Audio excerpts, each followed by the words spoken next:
Good morning बच्चों। आज अपन लोग जो है फर्स्ट प्रैक्टिकल करेंगे ओम्स लॉ। ओम्स लॉ की हेल्प से अपन लोग रेजिस्टिविटी पता करेंगे, ठीक है ना। ओके, स्टेप्स क्या हैं अपने प्रैक्टिकल के वो सुनिए। सबसे पहले तो आप वोल्टमीटर और एमीटर की हेल्प से V और I पोटेंशियल डिफरेंस और करंट को मेजर करोगे। काय से? V वोल्टमीटर से और I काय से? एमीटर से, ठीक है ना। मेजर कर लिया, रीडिंग ले ली। सेकंड स्टेप, फिर I और V के बीच में आपको ग्राफ बनाना है। V जो है ना आपको एक्स एक्सिस पे रखना है, ठीक है ना। ओके, उसके बाद में रेजिस्टेंस कैलकुलेट करना है इस ग्राफ से। आप ये भी सोचोगे कि मैं तो V और I की वैल्यू तो आएगी मेरे पास, मैं तो डिवाइड करके कर लूँ। नहीं, ये मैं जो आपको उसके जो नोट्स भेजूंगा आप इस रिकॉर्ड में नोट करने लायक, उसके अंदर आप देख लेना कि आपको प्रैक्टिकल में बोला हुआ है कि आप इस फॉर्मूला को यूज़ करके और R की वैल्यू नहीं निकालना है, ग्राफ से ही R का वैल्यू निकालना है। चलो आगे बढ़ते हैं। तो R इक्वल टू होता है V अपॉन I, और ये कौन है? V, ये कौन है? I, तो AB अपॉन BC आप करेंगे, ठीक है ना। क्या करेंगे? सबसे पहले तो ग्राफ बनाएंगे। आपके ग्राफ के अंदर कोऑर्डिनेट्स का काम कौन कर रहा है? कोऑर्डिनेट्स का रोल प्ले कौन कर रहा है? वोल्टमीटर की रीडिंग और एमीटर की रीडिंग जो है वो कितनी है? जो भी आपको जितना भी रीडिंग लेने के लिए कहा जाता है बोर्ड एग्जाम में 5 और 6 रीडिंग लेने के लिए बोला जाता है आपको, ठीक है। तो वोल्टमीटर की और करंट की रीडिंग, पोटेंशियल डिफरेंस की और करंट की जो रीडिंग है वो आपके कोऑर्डिनेट्स का काम कर रहे हैं। ऐसे करके आपने 6 रीडिंग्स ली हैं, 6 डॉट आ गए, उनको ज्वाइन करते हुए आपने एक ग्राफ बनाया, ठीक है। ग्राफ स्केल से बनाना है। आप कहोगे कि ये तो पॉइंटों को तो ज्वाइन किया ही नहीं, भले ही पॉइंट्स जो है वो इस लाइन्स पे नहीं आ रहे। ये पॉइंट्स लाइन पे क्यों नहीं आ रहे? क्योंकि आपने कोई एरर कर दी है, आपसे कोई एरर हो गई है, कोई वोल्टमीटर मिस्टेक कर रहा था, वायर को ढीला था, कोई भी कारण हो सकते हैं, एपरेटस ठीक नहीं था, या आप ठीक नहीं थे, या सराउंडिंग ने कुछ गड़बड़ कर दी, टेम्परेचर अप डाउन हो गया सराउंडिंग का, तो कुछ गड़बड़ हो गई, किसी भी वजह से जो है ना वो एरर आ गई है। एरर की वजह से ये सारे पॉइंट जो है ना लाइन के बहुत ऊपर नहीं हैं, आसपास में हैं तो चलेगा, आसपास में आ रहे हैं आप देख रहे हो तो चलेगा, ठीक है ना। और जब आप करोगे, अपन लोग जब एक्चुअली प्रैक्टिकल परफॉर्म करेंगे, अभी तो मैं केवल आइडिया दे रहा हूँ ना, एक्चुअली अपन लोग जो प्रैक्टिकल परफॉर्म करेंगे और तब यदि आपने ग्राफ बनाया और कोई पॉइंट जो है ना वो ऐसे इतना दूर आ गया, आप उस पर्टिकुलर रीडिंग को रिजेक्ट कर देंगे। ओके, तो मैं क्या कह रहा था, बड़ी बात कि ये जो ग्राफ के जो पॉइंट्स हैं ये लाइन पे होना जरूरी नहीं, लाइन स्ट्रेट होना जरूरी है। लाइन को आपको स्केल से बनाना है, इस वाली लाइन को आपको स्केल से बनाना है। उसके बाद में आपका ग्राफ बन गया, एक्चुअल ग्राफ पेपर पे ये ग्राफ बनाना है, ठीक है ना। और कुछ भी आपको डाउट है तो आप जो है व्हाट्सएप से मेरे को पूछते रहते ही हो, पूछोगे। ये आपका यहाँ से इस ग्राफ से रेजिस्टेंस कैलकुलेट हो गया। फाइनल फॉर्मूला देखो क्या है, रेजिस्टिविटी का फाइनल फॉर्मूला ये है RA अपॉन L। ये आप करंट वाले चैप्टर में पढ़ोगे, ठीक है ना। R का वैल्यू पुट कर देंगे। A क्या है? Area of cross section of the wire. जो भी आपको वायर गिवन है, जो अपन ने इंस्ट्रूमेंट्स के डेमो के टाइम में मैंने दिखाया था, ठीक है, वो वायर जो आपको गिवन है ये उसका एरिया ऑफ क्रॉस सेक्शन है, जो कि सिलिंड्रिकल होता है वायर, πr²। रेडियस का ऐसे पता पड़ेगी स्क्रू गेज से, ठीक है। स्क्रू गेज कैसे यूज़ करते हैं ये आप screw gauge, how to use screw gauge वाले वीडियो में जा कर के देखो। यहाँ पर अपन लोग फैला नहीं सकते, प्रैक्टिकल के अंदर प्रैक्टिकल और फिर प्रैक्टिकल के अंदर फिर वो बात और वो बात के अंदर वो बात, ऐसा नहीं कर सकते अपन लोग। How to use screw gauge वाले वीडियो में जाकर के उसको सेपरेट देखो, वहाँ समझ गया हो, और अपन लोग यहाँ पे बात डायरेक्ट करेंगे कि रेडियस जो है, वायर की जो रेडियस है वो स्क्रू गेज से पता करेंगे, ठीक है। और वायर की जो लेंथ है जो यहाँ पे आ रही है, ये वायर की लेंथ है, वो लेंथ ऑर्डिनरी स्केल से पता कर लेंगे।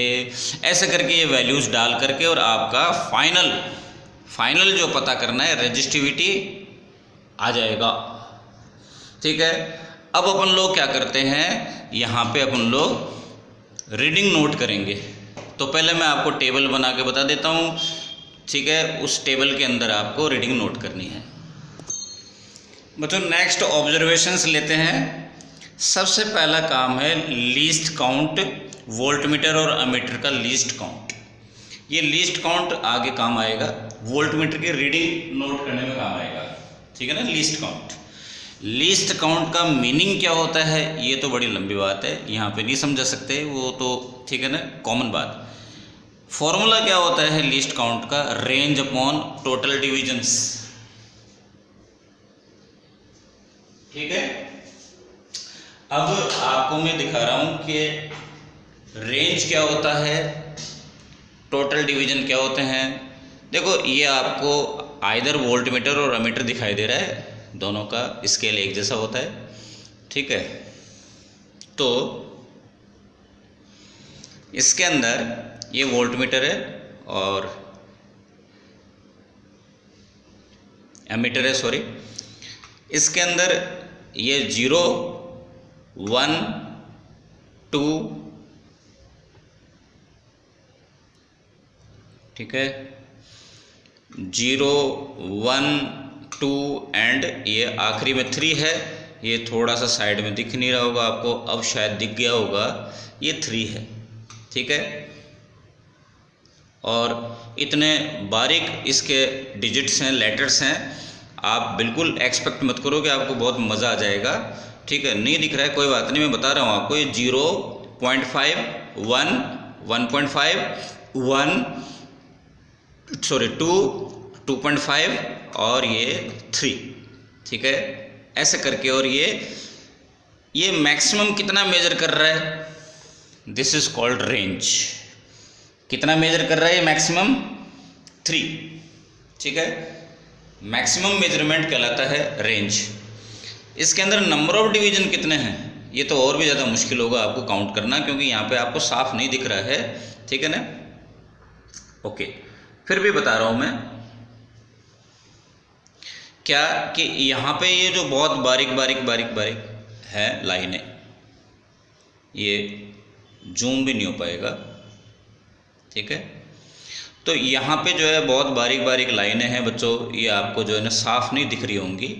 यहाँ पर इनको काउंट करो, यहाँ से लेकर यहाँ तक कितनी है, 10, 20, 30, 40, 50, 60। टोटल नंबर ऑफ डिवीजन कितने हैं, 60 हैं। ठीक है ना, ऐसे करके, और total number of division are 60, 3/60 ये इतना आ गया। सेम टू सेम अमीटर का है।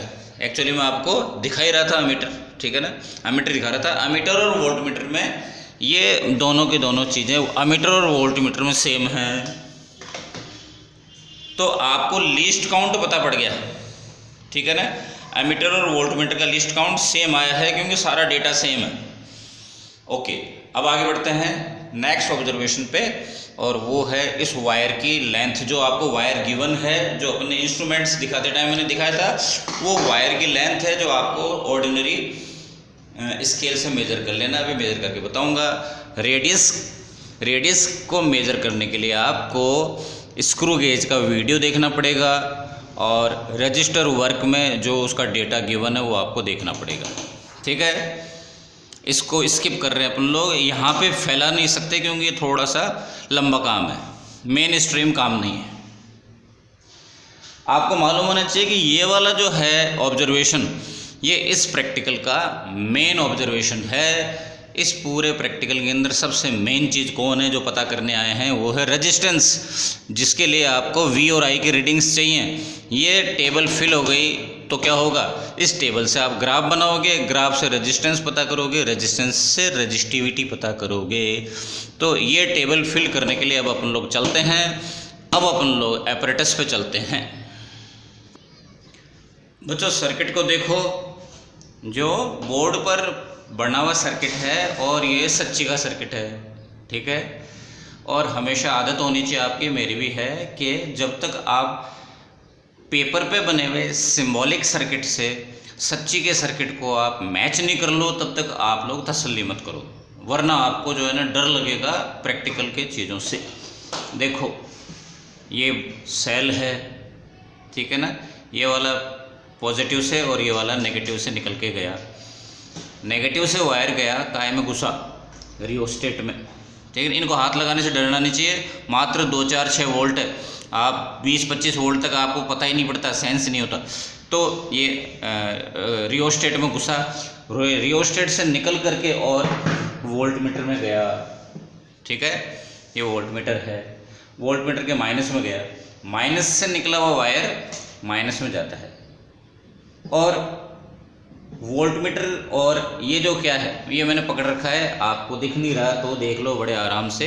ये जो है दिख रहा है, अब ये क्या है, रेजिस्टेंस वायर है, ठीक है। रेजिस्टेंस वायर है, सिंपल, दिखने में स्टील जैसा है, लेकिन एक्चुअली ये किसी अलॉय का है जिसका नाम है कॉन्स्टेंटन। ये है आपका टारगेट, इस पूरे प्रैक्टिकल का टारगेट है ये वायर, ठीक है ना। ये वायर जो आपको अब शायद दिख रहा होगा, ठीक है ना, ये वायर है, बहुत पतला है इसलिए आपको दिख नहीं रहा होगा, हो सकता है। ये वायर है, ये वायर का ही रेजिस्टेंस पता करना है और इस वायर के ही मटेरियल का रेजिस्टिविटी पता करना है, स्पेसिफिक रेजिस्टेंस पता करना है। ये वायर माने ये रेजिस्टेंस और वोल्ट मीटर आपस में पैरेलल में कनेक्टेड हैं और ऐसा होता है।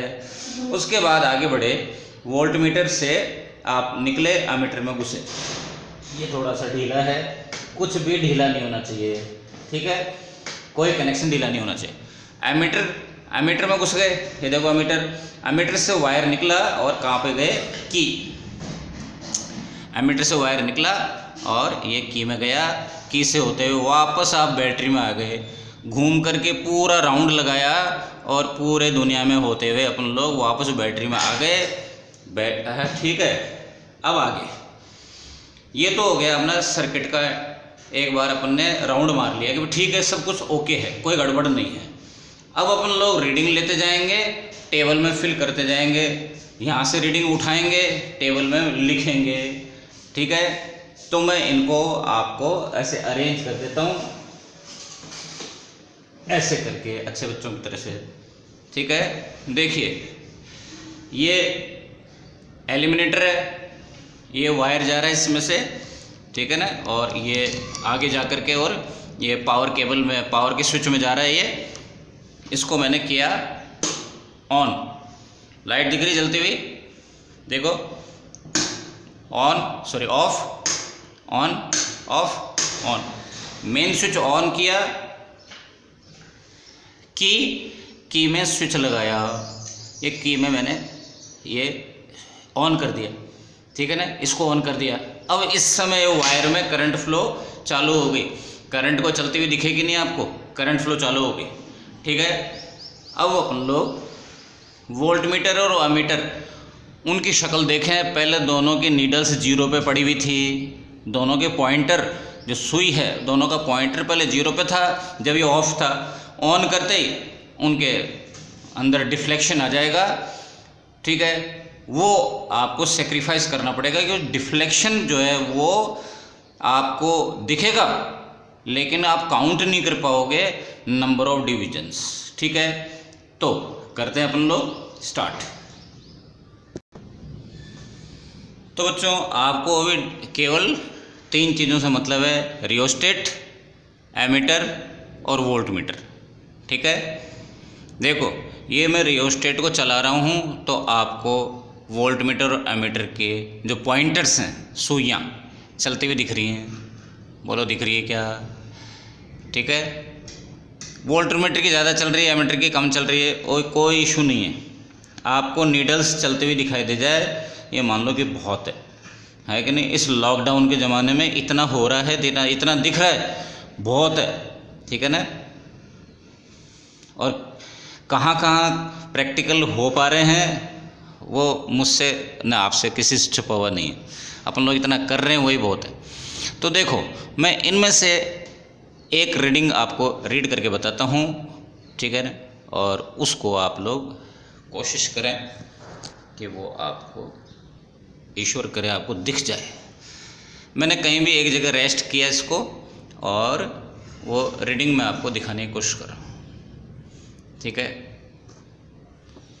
तो नंबर ऑफ डिवीज़न आपको पॉइंटर दिख रहा है आपको, इसमें नंबर ऑफ डिवीज़न कितने दिख रहे हैं आपको, काउंट करेंगे।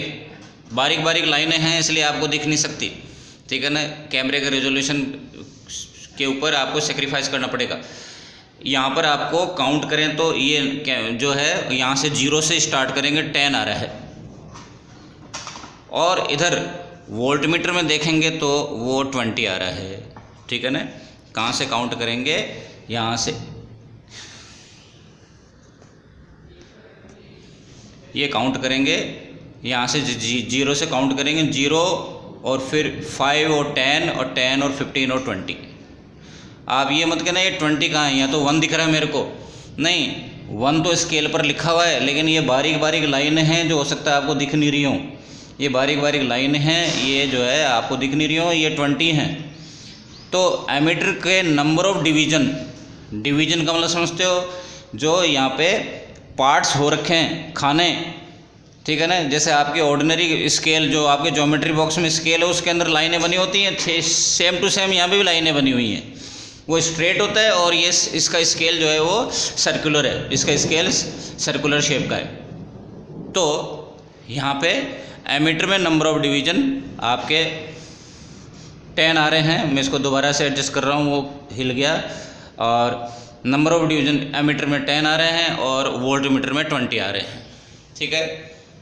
अभी भी ये कुछ हिल गया, कोई दिक्कत नहीं है, और वायर गर्म भी नहीं हुआ। ओके, अभी मैं इसको थोड़ा सा क्या कर दिया, मैंने स्विच ऑफ कर दिया। देख रहे हो दोनों नीडल्स चली गई है 0 पर, ठीक है ना। एमीटर और वोल्टमीटर दोनों की नीडल्स 0 पर चली गई है। ये स्विच ऑफ क्यों कर रहा हूँ मैं,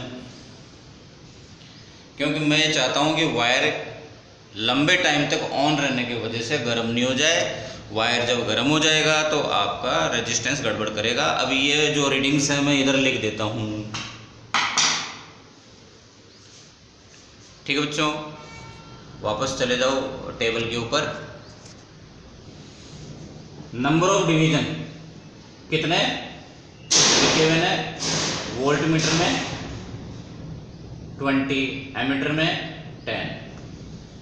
ये मैंने सीरियल नंबर 1 में क्यों नहीं लिखा, मैं उससे कम वाला लूँगा, ठीक है, कम वाला लूँगा। ऐसे करके और आप रियोस्टेट को स्लाइड करते जाओ, इस रियोस्टेट की नॉब को स्लाइड करते जाओ, इसकी जो नीडल्स हैं वो चलती जाएंगी और डिफरेंट रीडिंग लेते जाओ, ठीक है। हर एक रीडिंग लेकर के और मैं आपको दिखाऊं तभी आपको समझ में आए, ऐसा मत एक्सपेक्ट करो क्योंकि सब कुछ सेम है, बाकी प्रोसीजर सेम है। आप इसको स्लाइड करो और एमीटर की जो नीडल है उसको 5 पे लाने की कोशिश करेंगे, उसको 20 पे, 15 पे, 20 पे, 25 पे, ठीक है ना। ऐसे करके और 30 पे लाने की कोशिश करेंगे।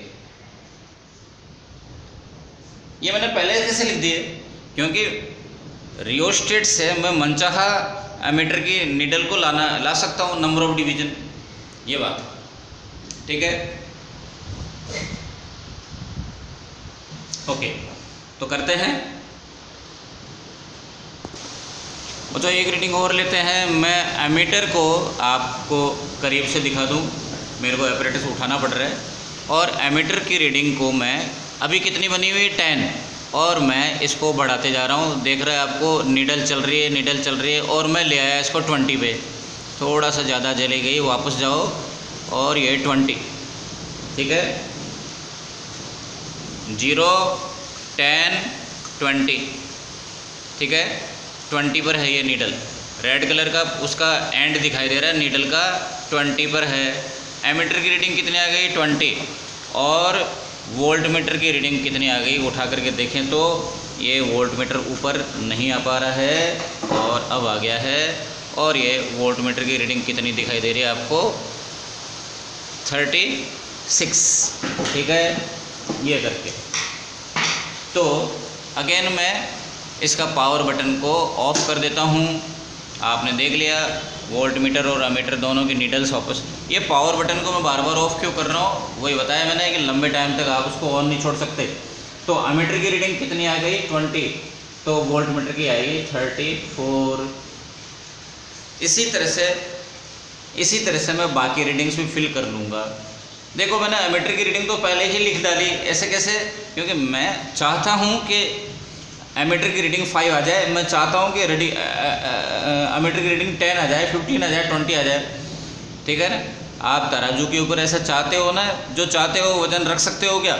आप जब चावल लेने जाते हो तो आप मन मर्जी से वज़न रख सकते हो क्या चावल का? यस। आप चाहो कि मैं तो 2 किलो चावल लेके आऊँगा दुकान से, तो आप 2 किलो रखो उसके ऊपर, ठीक है ना। लेकिन आप एक और दूसरी चीज़ जिसको आप आपकी इच्छा से नहीं आ सकता हो, आप जो है तरबूज खरीदने गए, वाटरमेलन, वो आप अपनी इच्छा से उसका वज़न नहीं ला सकते। वो 5.5 किलो का है तो 5.5 किलो का ही लाना पड़ेगा। तो 2 तरह की रीडिंग होती है, एक वो जो आप सेट करते हो, एक वो जो ऑलरेडी सेट होती है, आप उसको एडजस्ट नहीं कर सकते। वी और आई में से एक आप अपनी इच्छा से सेट करो और वी अकॉर्डिंगली सेट हो, अपने आप हो जाएगा, वो आपके कंट्रोल में नहीं रहेगा। इन दोनों में से इन दोनों में से एक पर आपका कंट्रोल है, दूसरा फिर आपके कंट्रोल से बाहर निकल जाएगा। वो दूसरा जो है वो रेजिस्टेंस के अकॉर्डिंग, दूसरा वाला रेजिस्टेंस के अकॉर्डिंग आएगा जो आएगा। तो करंट आपको अपन ने अपनी इच्छा से सेट किया है, ये कॉलम अपन लोगों ने अपनी इच्छा से सेट किया है, और ये वाला कॉलम अकॉर्डिंगली आएगा। मैं इसके अंदर रीडिंग ले लेकर के लिख देता हूँ, वीडियो पॉज करके मैं रीडिंग ले लेता हूँ, और फिर उसके बाद में अपन लोग बच्चों ये मैंने रीडिंग ले ली है, ठीक है। इनमें से 2 रीडिंग मैंने आपको लेकर के और शो करी थी अभी, और बाकी रीडिंग मैंने ले ली है और लिख दी है। अब क्या करेंगे?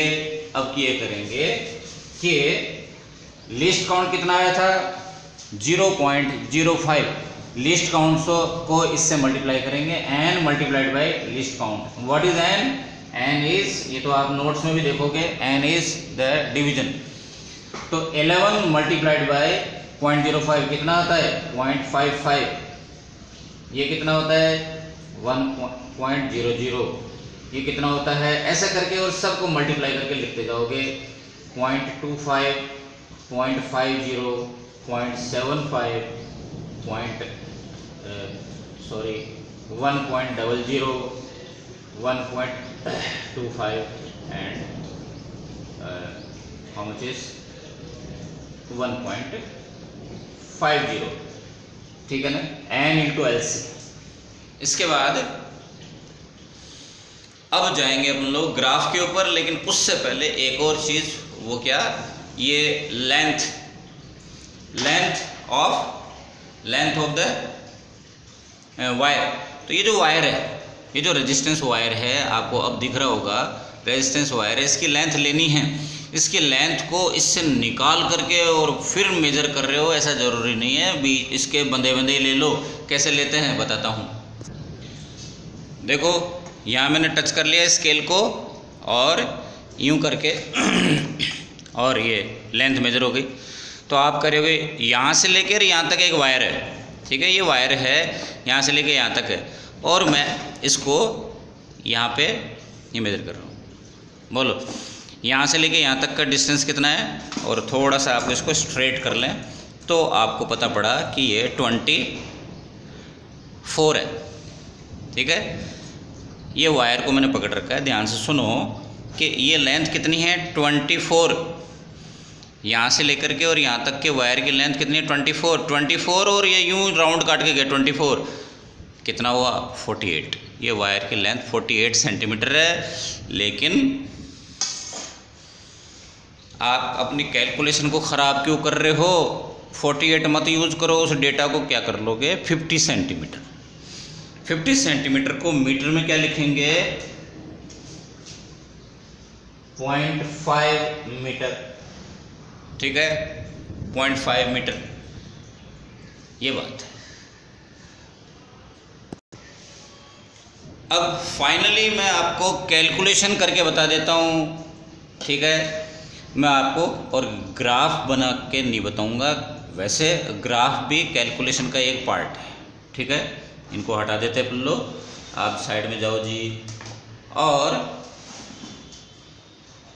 आप उधर सरक जाओ। ओके, एक एक्चुअल कैलकुलेशन मैं नहीं लूँगा, ठीक है ना।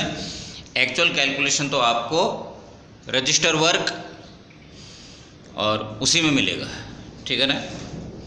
मैं आपको डमी कैलकुलेशन करके बता रहा हूँ, जो कि करके इसलिए बता रहा हूँ कि तुम लोग फिर क्या होता है कि जो है सब कुछ रेडीमेड करते हो, आप जो है सब गड़बड़ कर देते हो, ठीक है। तो आपने सबसे पहले क्या किया था, ग्राफ बनाया था V और I के बीच में। आपके 6 रीडिंग्स हैं, इधर आपने देखा इस टेबल के अंदर आपके 6 रीडिंग्स हैं, उसके 6 डॉट्स आ गए। आपने एक स्ट्रेट लाइन बनाई, उसके ऊपर आपने एक ट्रायंगल बना दिया कहीं भी, ठीक है। जो आपको उसकी लेंथ और ब्रेड्थ जो भी अच्छी लगे, एक आपने राइट एंगल्ड ट्रायंगल बनाना है।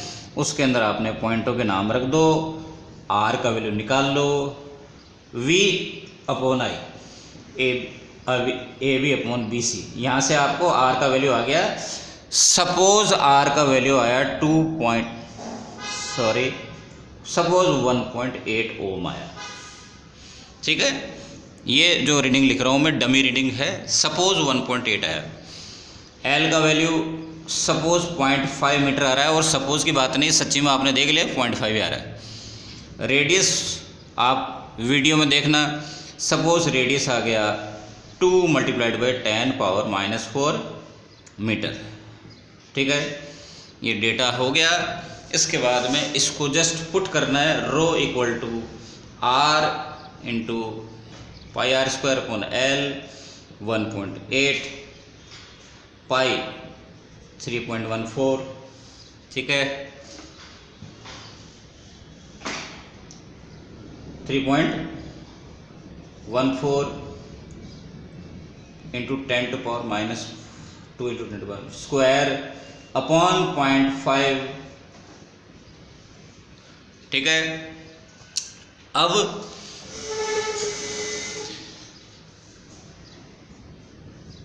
बोलो ये कितना है, 10 पावर कितना है, -8, और बाकी जो हिस्सा बच गया उसको कैलकुलेट करके आप लिख दो। मैं कुछ अनुमान लगा रहा हूँ, तो सपोज ये 36 और ये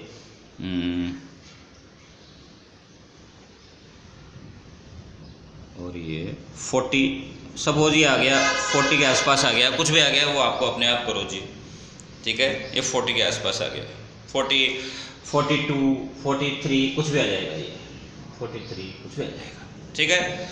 रेट इसका यूनिट क्या है, ओम मीटर।